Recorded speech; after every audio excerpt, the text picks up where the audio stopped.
సుశాసన్ బాబు అంటే సుపరిపాలన అందించిన నాయకుడు.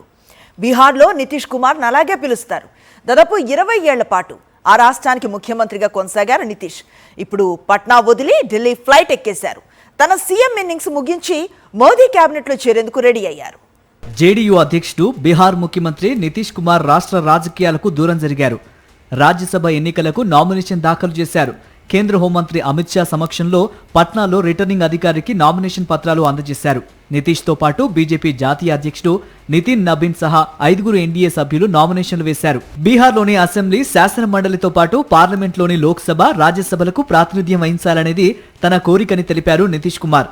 ఈ ఆశయాన్ని నెరవేర్చుకునేందుకే రాజ్యసభకు వెళ్తున్నట్లు చెప్పారు. నామినేషన్ దాఖలుకు ముందు ఎక్స్లో పోస్ట్ చేసిన నితీష్ ఢిల్లీ వెళ్లినా బీహార్ ప్రజలతో తన అనుబంధంలో ఎలాంటి మార్పు ఉండదని స్పష్టం చేశారు. బీహార్ను వికాస పథంలో మున్ముందు తీసుకెళ్లే విషయంలో రాజీ పడే ప్రసక్తే లేదన్నారు. బీహార్లో ఏర్పడే కొత్త ప్రభుత్వానికి తన పూర్తి సహకారాన్ని అందిస్తానని నితీష్ వెల్లడించారు. 2025 నవంబర్ 20న 10వ బీహార్ ముఖ్యమంత్రిగా ప్రమాణ స్వీకారం చేశారు నితీష్ కుమార్. ఆ రాష్ట్రాన్ని అత్యంత ఎక్కువ కాలం పాలించిన సీఎంగా ఘనత సాధించారు. 4 నెలల్లోపే నితీష్ ఆ పదవి నుంచి వైదొలిగి రాజ్యసభకు వెళ్లిపోతున్నారు. ఆయన కేంద్ర కేబినెట్లో చేరటం ఖాయమైందని సమాచారం. రైల్వే మంత్రిగా బాధ్యతలు చేపడతారని ఢిల్లీ వర్గాలు చెబుతున్నాయి. నితీష్ నిష్క్రమణతో బీహార్లో బీజేపీ ప్రభుత్వ ఏర్పాటుకు లైన్ క్లియర్ అయింది. కొత్త ప్రభుత్వంలో నితీష్ కుమారుడు నిశాంత్ కుమార్ డిప్యూటీ సీఎం పదవి చేపట్టనున్నారు.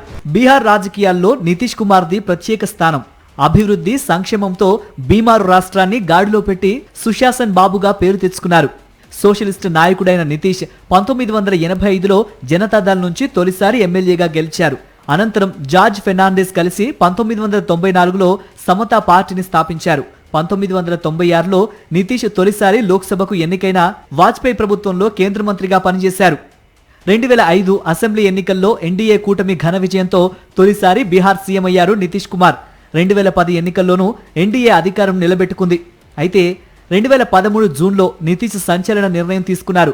బీజేపీతో దోస్తీకి కట్టిఫ్ చెప్పి లాలూ ప్రసాద్ యాదవ్కు చెందిన ఆర్జేడీ, కాంగ్రెస్ పార్టీలతో కలిసి మహాగఠబంధన్ ఏర్పాటు చేశారు.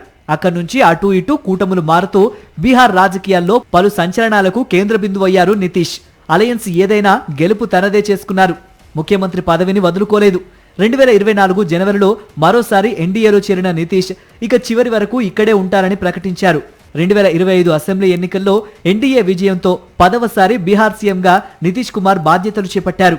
ఇప్పుడు సీఎం ఇన్నింగ్స్ ను ముగిస్తూ హస్తిన బాట పట్టారు.